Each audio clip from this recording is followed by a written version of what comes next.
Des boîtes de partout, encore et encore. C'est ce dont je me souviens du déménagement avec ma famille. Du Delaware jusqu'au Montana.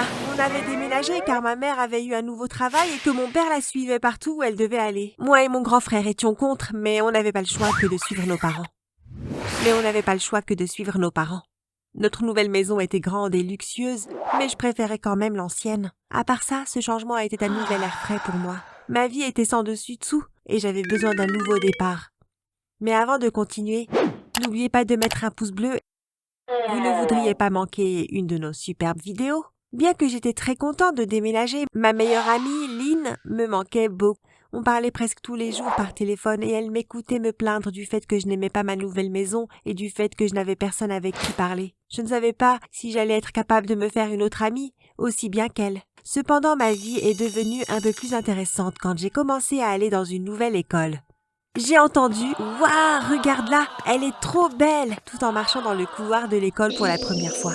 Tout le monde me regardait, comme si je venais d'une autre planète. J'ai trouvé le chemin vers ma première classe et je me suis assise en silence en espérant que quelqu'un allait me parler. Mais la plupart me faisaient que me regarder. Mes premières semaines étaient exactement comme ça. J'arrivais à l'école, tout le monde me dévisageait. Puis j'allais en classe et je m'asseyais au fond de la classe. Bien entendu, je commençais à me sentir seule et je voulais vraiment me faire quelques amis, mais pas n'importe lesquels. Je voulais devenir populaire. Je voulais que ma vie de lycéenne soit mémorable. Mon idée était d'essayer de faire partie de l'équipe de Pom-Pom Girl. J'étais l'une des meilleures Pom-Pom Girls dans mon ancienne école et je savais que c'était l'endroit où on trouvait les filles les plus populaires. Heureusement, ils aimaient ma performance et j'ai été capable de me faire de nouvelles amies. C'était des filles très intéressantes. Elisa était douce et gentille, Abby était toujours méchante sans aucune raison et Jennifer était entre les deux. On passait du temps ensemble dans nos maisons respectives. On allait au centre commercial, on parlait des garçons et de temps en temps, on s'entraidait avec les devoirs. Ma vie amoureuse a commencé à s'améliorer quand Elisa m'a présenté Chad, le garçon le plus sexy de l'école. On était en train de manger à la cafétéria une après-midi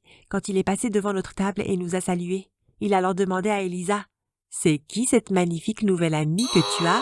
J'aurais pu jurer qu'elle était un peu en colère un moment, mais elle a souri et a dit « Elle s'appelle Zara. Elle a été transférée dans notre école cette année. Zara, voici Chad. » Il s'est assis à côté de moi et a commencé à me parler. J'étais tellement nerveuse que je n'arrivais pas à lui répondre avec plus d'un mot.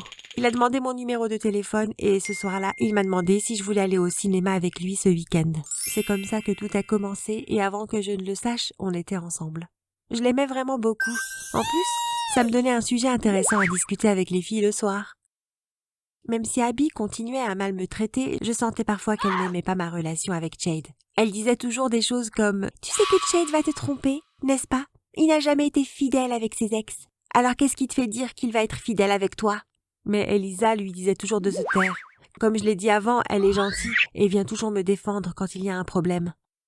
En tout cas, un soir, elles sont toutes venues chez moi pour dormir. On a regardé des films, on a mangé du popcorn, on a beaucoup discuté et on est même allé dans le jardin avec une bouteille de vin de ma mère. Puis quelque chose de bizarre est arrivé. On est tous descendus au rez-de-chaussée et Abby a dit qu'elle devait aller à la salle de bain. Elle est remontée et j'ai remarqué que j'avais oublié mon portable dans ma chambre.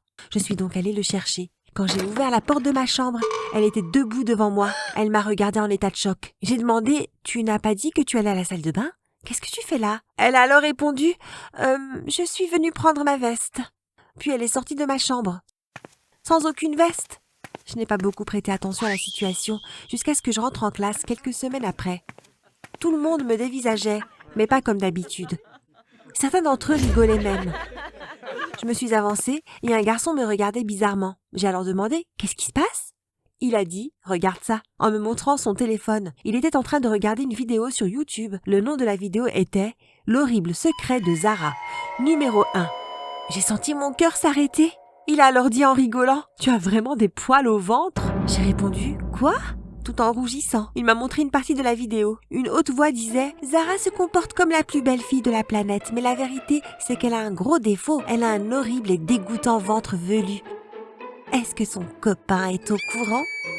J'étais humiliée, je ne savais pas quoi faire. J'ai couru hors de l'école et je suis rentrée chez moi. J'ai couru à l'étage dans ma chambre et j'ai allumé mon ordinateur pour voir la vidéo encore une fois. Je l'ai trouvée et j'ai remarqué qu'il y avait une chaîne entière consacrée à poster mes secrets. Ça s'appelait « Les horribles secrets de la vie de Zara ». J'ai cliqué sur vidéo et j'ai vu 10 vidéos, chacune d'entre elles avec un nom encore plus embarrassant que la dernière. J'ai cliqué sur la première et j'ai regardé. Ça a commencé avec de petits secrets, mais au fur et à mesure, ça devenait de pire en pire. Zara utilise la brosse à dents de son frère pour nettoyer les toilettes quand elle est en froid avec lui. La raison pour laquelle Zara a déménagé du Delaware est parce qu'elle a été virée de l'école.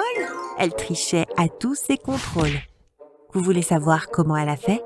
Elle faisait semblant d'avoir une infection de la vessie pour pouvoir toujours demander la permission d'aller aux toilettes. Dans les toilettes, elle regardait son téléphone, les réponses. Puis, elle s'est fait prendre. Saviez-vous que Zara est sortie avec le copain de sa meilleure amie? Ils se sont même embrassés. Pauvre Lynn. Je n'avais aucune idée de qui avait fait ça. J'ai tout dit à Lynn. Elle savait déjà que j'étais sortie une fois avec son ex-copain, mais elle m'avait déjà pardonné. Comme je suis devenue de plus en plus mal à l'aise avec Abby, Elisa et Jennifer, j'ai commencé à m'ouvrir à elles et je leur ai dit quelques-uns de mes secrets.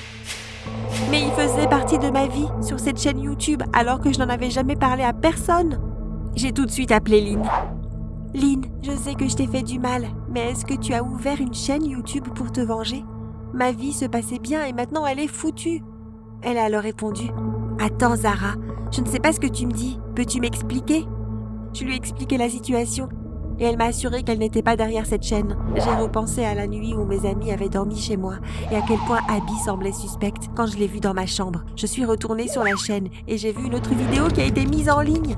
Le titre était « Zara est une fausse amie ». J'ai cliqué sur la vidéo et je l'ai regardée. Zara a essayé à tout prix de rentrer dans le club à l'école, mais elle ne sera jamais au niveau des vraies filles populaires. Saviez-vous qu'elle a fait semblant d'être l'amie d'Abby? Mais elle parle dans son dos et avec Elisa et Jennifer? Fausse amie, va. J'étais tellement furieuse que j'ai failli éclater mon écran. Je me suis dit, ça doit être sûrement Abby. Elle est la seule qui semble me détester et qui me traite tout le temps comme de la merde. Je vais me venger. J'ai réfléchi à un plan machiavélique et j'ai décidé de commencer le soir même. Elle n'allait pas s'en tirer comme ça pour m'avoir humiliée de la sorte. Elle voulait ruiner ma vie, j'allais donc ruiner la sienne aussi. Je suis allée sur tous ses réseaux sociaux et j'ai enregistré quelques-unes de ses photos. Puis j'ai photoshopé son visage avec des grains de beauté et des boutons. Comme ça, elle avait l'air d'être moche. Après ça, j'ai envoyé les photos à toutes les personnes que je connaissais à l'école. J'ai également ajouté le message « N'essaye pas de partager mes secrets, quand tu sais que les tiens sont encore pires. » Amitié, Zara. Je voulais qu'elle sache que c'était moi la responsable. Les garçons de mon école ont partagé les photos et ça s'est répandu comme de la poudre. J'ai séché les cours le lendemain car je ne voulais pas avoir à faire face à mes amis ou à leur expliquer mes actions. Mais cette nuit-là, Abby est venue chez moi en pleurs.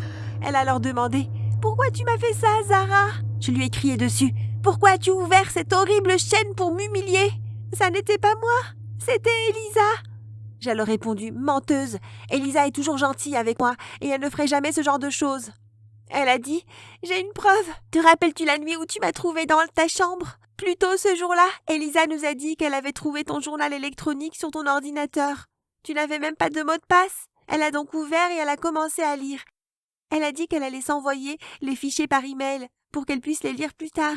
Quand je suis entrée dans ta chambre, j'ai essayé de les effacer, mais tu es revenue trop tôt. Je voulais simplement te protéger. » Je me suis sentie tout à coup stupide.